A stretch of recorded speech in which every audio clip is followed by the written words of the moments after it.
So there's a theater in New York City called the Connelly Theater.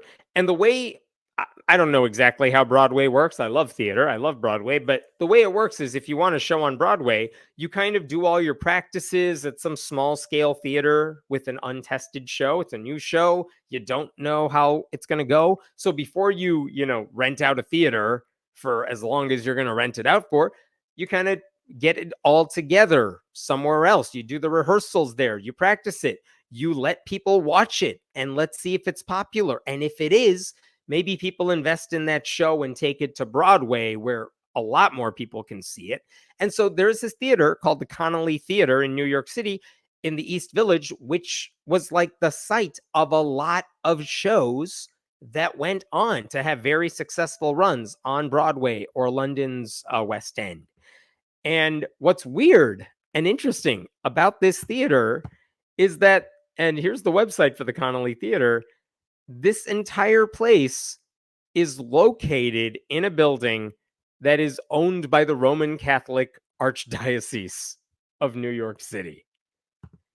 I was surprised. I didn't realize that could happen, but that is the case here. The Connelly Theater is in a building owned by the Catholic Church.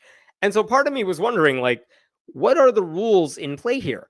Does the Archdiocese run this like a Catholic hospital where church rules dictate what occurs on their property and it doesn't matter what the public wants or what the producers need? Because that's what happens in Catholic hospitals. Doctors' expertise does not matter. You just do whatever the bishop says. And in this case, though, I was pleasantly surprised to learn that that wasn't the case. Even though the theater's contract, their lease, said the church is allowed to censor material if it wants to, there was no reason to think that ever happened. And the leaders of the theater said, yeah, they never got in our way. If we put on stuff, edgy stuff, risque stuff, stuff dealing with taboo topics, no one from the Catholic Church ever bothered them or got in their way or anything like that. Now, the theater manager would always submit contracts for new shows to the local priest in charge of that area. And there were a few different priests in charge over the years. But the way this worked is, hey, we have a new show that wants to rent our space. We want to, I don't know, sublet that space and let this show take the stage here. So we need the landlords, the Catholic Church, to sign off on it. And they always said yes. Everything was greenlit. Not a problem. Now, why was every show greenlit?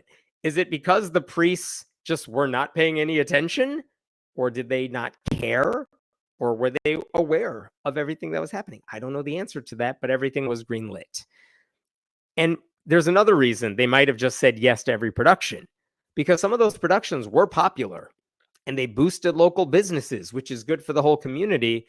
And because that theater is in the same building that houses a Catholic school for girls. And how did they fund the Catholic school for girls? Well, they used the revenue that was being generated by the theater. So I think the Catholic Church liked the fact that this theater is bringing in business because it actually funds this Catholic school that we're also trying to manage. And by the way, it's a tuition-free school. So they need a lot of money to run the place. So I think that's why no one really said anything about the theater. So that's another reason. And by the way, this Connelly Theater, they staged shows. One was called Circle Jerk recently, but it was a Pulitzer Prize finalist in 2021. They also hosted something called the She NYC Festival, which is all about platforming women, trans people, non-binary people, whether they're writing the scripts, acting in the shows, whatever. So great relationship. And the reason I'm telling you this is because all of this is now changing. Apparently, over the summer, the priest that was in charge stepped away from his role, which has happened before, but the Catholic Church did not replace that dude. So they told the theater people, instead of sending the priest the contracts, you got to send it higher up to those of us at the Archdiocese. And those guys have now started censoring all the material that contradicts Catholic beliefs, basically micromanaging which productions are allowed to rent the space. So why are they doing this? Why are they doing it now? It seems very strange. And one reason they're doing it, I think, and based on the reporting I saw, is you may recall that I think last year, or maybe it was earlier, was it last year or last month? Sabrina Carpenter, the singer, she made a video for one of her songs inside a New York City Catholic church. Like her team requested permission and they paid whatever the fee was to use the space on a day the church wasn't in session. And the end result was she's dancing in the video. Maybe it's provocative, but it wasn't anti Catholic. It's just she's Sabrina Carpenter. She's doing her thing inside of a church. And a lot of people in the church did not love that. And now I think they're very afraid of letting outside groups use their properties. I'm pretty sure that's what's happening here. So, again, the church has a legal right to do everything I'm talking about. This is not a church state separation issue. But the relationship between the church and the arts community has now been permanently severed. Check out what was written about this in the New York Times. Here we go.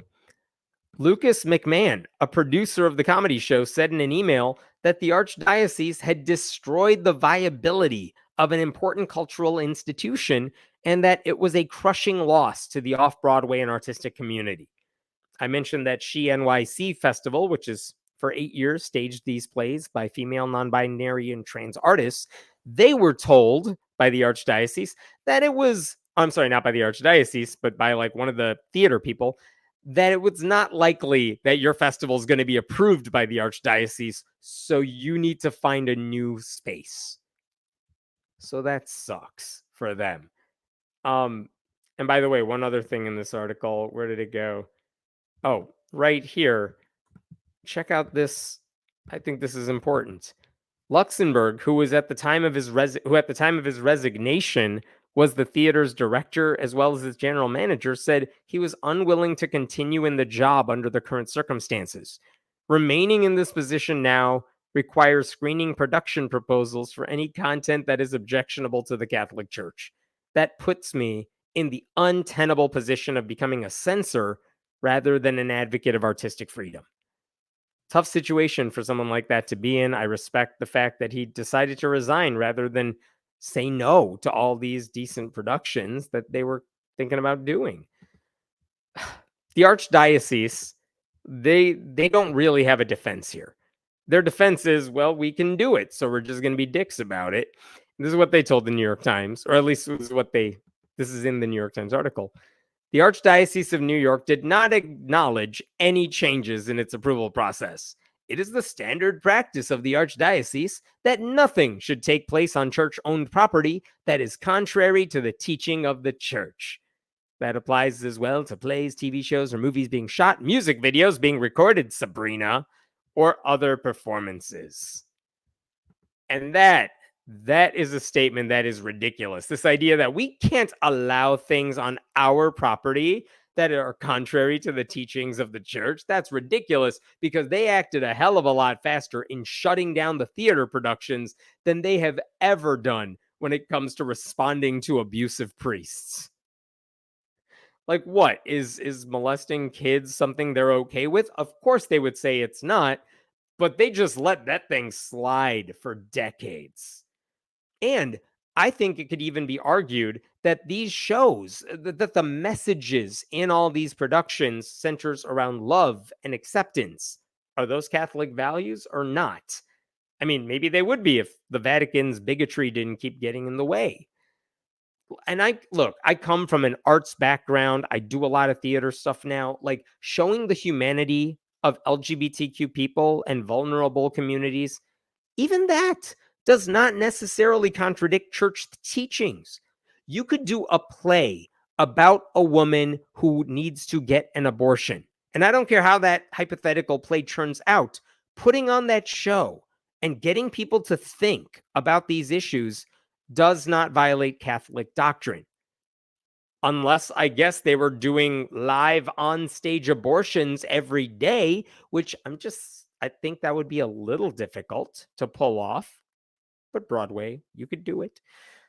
I don't think they're doing that. So, but putting on a play where you're platforming trans people or elevating LGBTQ people or talking about abortion or the death penalty or end of life care or topics that are tough to talk about, how does that violate the Catholic Church?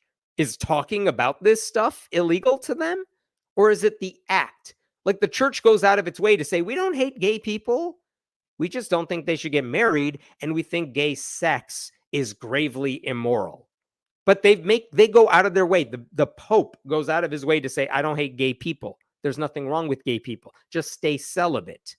Well, what if there's a play talking about a gay couple that is in love? How does that contradict church teaching? I don't know how it does. It doesn't make any sense. It seems like the church is more interested in making sure people just never challenge their beliefs or never get that seed planted in their head to challenge those beliefs than giving anyone a reason to accept church beliefs. And so the end result of all this is that these shows that thought they could use the Connelly Theater to work out the kinks in their shows, they're now scrambling to find new spaces to do their work. And the administrators are resigning. And who knows if the Catholic school is going to even have the money to stay open, because it seems like the Archdiocese is cutting off its nose to spite its face. How ironic would it be if the Catholic school shut down because LGBTQ friendly artists were not around to prop it up anymore? So for now, there are groups that are speaking out. I really appreciated this statement. It's from the producers of a show called Job. Maybe Job. I don't think it's about the Bible guy, but producers of Job. And they were calling on the Catholic Church to reopen the theater.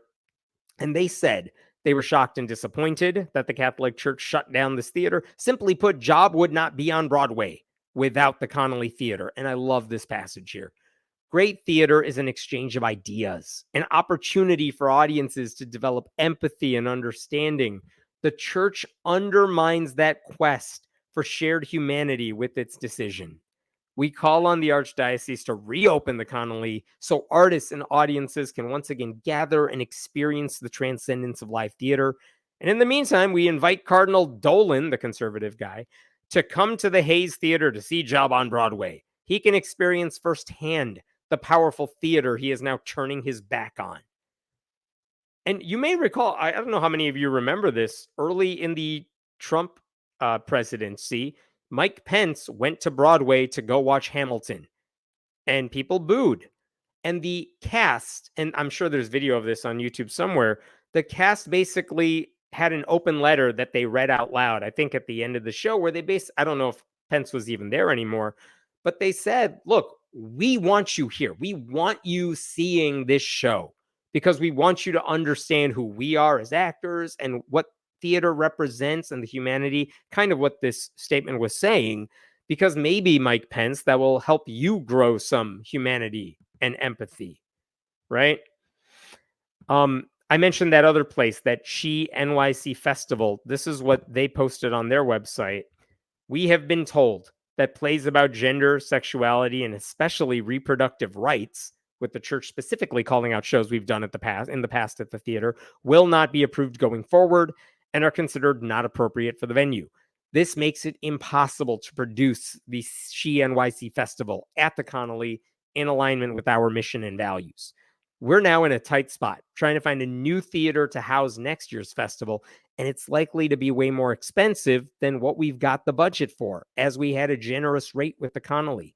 Our 2025 budget was already stretched thin due to the addition of new programs for our 10-year anniversary, and we expect this change to put us in a deficit.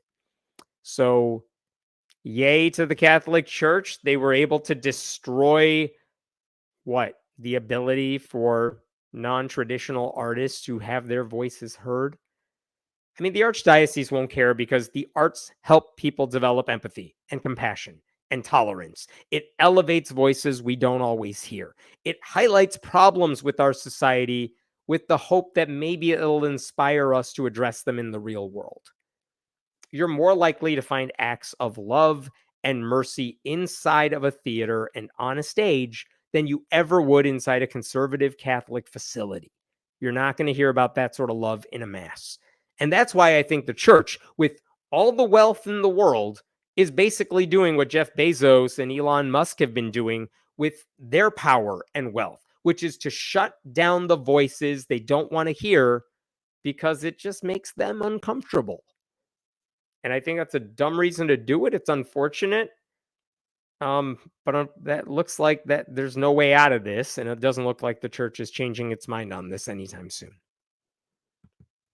All right, I'm going to stop there. We can take any questions or comments there. First two stories are really scary. I know, and that one is too. I'm sorry I don't have like a whole bunch of good news all the time, but yeah, welcome to my life. Do they own the space? So the Archdiocese owns the building. I don't know when or why the Connelly Theater first got into a contractual agreement with a church-owned space. Like, they had to know what they were getting into, right? But again, it's New York City. It's super expensive. If you could find a space that suits your needs, especially if you're staging productions that might end up on Broadway, it's not like you have a million options. And so I can understand why they might have said, all right, well, if that's our landlord, I guess we'll deal with it and see what happens. So yeah, I mean, it's hard. Very few people have the sort of money to own that sort of building in NYC. We grew up on TV programming and noticed. What did you notice? What are we talking about? I don't know anymore. I know I said the word programming somewhere, but what's the other questions here? Man, sometimes you know something isn't right when it takes this long to make a decision. I don't know what that's in reference to either. I'm sorry, everybody. It's been a long day. It's not as if they're going to use the theater to exhibit victim statements, art from any of the modern abuse survivors, I guess. That would be equitable, community oriented, and impactful. You know, there have been some really great shows on Broadway dealing with the Catholic Church. And you have to wonder, would the church allow those things? Because those shows are not about promoting abortion rights or saying trans people are human. They're saying, like, oh, the church has problems too. People in the church have criticisms of the church. Would those shows be allowed? I don't know. What other questions we got here? And while we're doing that, I am anti-death penalty primarily for the reason that there are innocent people that have been put to death by the state. That's horrible. Yeah, so going back to, I mean, the Catholic Church is also against the death penalty on paper, and yet it doesn't seem to go away, right? Like, even Amy Coney Barrett has put people to death despite all the fuss that was made about her Catholic faith.